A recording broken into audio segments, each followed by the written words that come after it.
శుభాకాంక్షలు నమస్సుమాంజలు తెలియజేస్తూ అన్నిటికన్నా ముఖ్యంగా ఈరోజు అక్కినపల్లి రాజ్ కుమార్ గారు ఈరోజు తెలంగాణ అధ్యక్షుడిగా ప్రమాణ స్వీకారం చేయబోతున్న సమయంలో పుట్టిన రోజే అధ్యక్షుడిగా కావడం కూడా ఈ రోజే వారికి 2 క్రెడిట్లు. మరి అలాగే పుట్టినరోజు సందర్భంగా వారికి శుభాకాంక్షలు తెలియజేస్తూ ఈనాటి ఈ కార్యక్రమానికి మరి వ్యామ్ గౌరవ అధ్యక్షుడైనటువంటి మన ఆర్యవైశ్యులకి ఆణిముత్యం ఎక్కడ ఉన్నా కూడా ముందు ఉమ్మడి రాష్ట్రంలో ఉన్నా ఇప్పుడు ఆంధ్రప్రదేశ్లో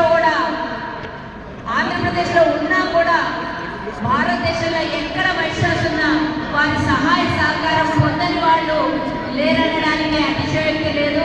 అందులో ఈరోజు టీజీ వెంకటేష్ గారు అనేవారు నిజంగానే ఆర్యవైశ్యులకి అండగా దండగా ఎన్నో ధైర్య సాహసాల్ని నింపుతూ మనందరికీ కూడా చేయూతనిస్తున్నటువంటి వారికి కూడా ఈరోజు ఈ కార్యక్రమానికి ముఖ్య అతిథిగా రావడం మనందరం కూడా మన వెనకాల గతంలో ఇప్పుడు అందరూ టైగర్ గారు చెప్పుకుంటున్నారు, కానీ రాయలసీమ టైగర్ ఎవరు అని అంటే నేను ఒకప్పుడు 20 ఏళ్ల క్రితం వారి పేరే వినేదాన్ని.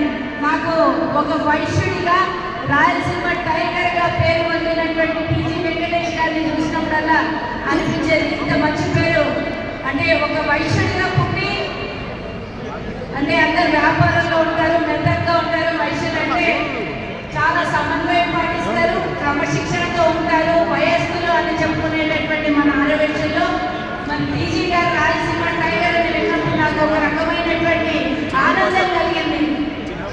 సో ఈరోజు చాలా మంది రాజకీయాల్లోకి వస్తున్నారు, వ్యాపారాల్లోకి వస్తున్నారు, చాలా మంది రకరకాలుగా ఒకప్పుడు ఉన్నటువంటి ఆర్యవైశ్యులకి ఇప్పుడు కాస్త మార్పు వచ్చింది అనడంలో మన టీజీ గారు చాలా ఆదర్శంగా ఉంటారని చెప్పుకోవచ్చు. ఈనాటి ఈ కార్యక్రమానికి చాలా మంది మరి పెద్దవాళ్ళు ఇచ్చేశారు. వారందరికీ కూడా దేశంలో ఉన్నటువంటి ఎంతో మంది వివిధ రాష్ట్రాల నుంచి, కర్ణాటక నుంచి, తమిళనాడు నుంచి, మహారాష్ట్ర నుంచి, గ్లోబల్ నుంచి వచ్చినటువంటి ఈరోజు ఈ వ్యామ్ పదవి ప్రమాణ స్వీకారానికి మరి రామకృష్ణ గారు ఒక 14 సంవత్సరాలు 2011లోనో 12లోనో ఫీజు కోసారు. వ్యామ్ వరల్డ్ ఆర్యవైశ్య మహాసభ అని దానికి ప్రపంచ వ్యాప్తంగా కూడా 50 దేశాలలో ఈరోజు వ్యామ్ మెంబర్స్ ఉన్నారు అని అంటే నిజంగానే ఒక కమ్యూనిటీకి ఇంత పెద్ద స్థాయిలో రీచింగ్ ఏర్పడింది అంటే చాలా ఆనందం వేస్తుంది. ఒకప్పుడు దుబాయ్లో కూడా ఈ మధ్యకాలంలో దుబాయ్లో కూడా వ్యామ్ ప్రోగ్రామ్ జరిగింది. అలా వివిధ రాష్ట్రాలలో మన వైశ్యుల ఐక్యతని, యూనిటీని, అలాగే మనం ఉన్నాము అని ఒక ఎక్స్పోజర్ అవ్వడానికి మంచి ప్లాట్ఫామ్ ఏర్పడినటువంటి అందరికీ కూడా ధన్యవాదాలు తెలియజేస్తూ ఇందాక చీకోటి ప్రవీణ్ మాట్లాడుతూ మన ఆర్యవైశ్యులకి ఎక్కడైనా సరే అవసరం వస్తే అండగా ఉండాలి, మనం కూడా రాజకీయాల్లో ఎదగాలి అని కొంచెం గట్టిగానే చెప్తాడు.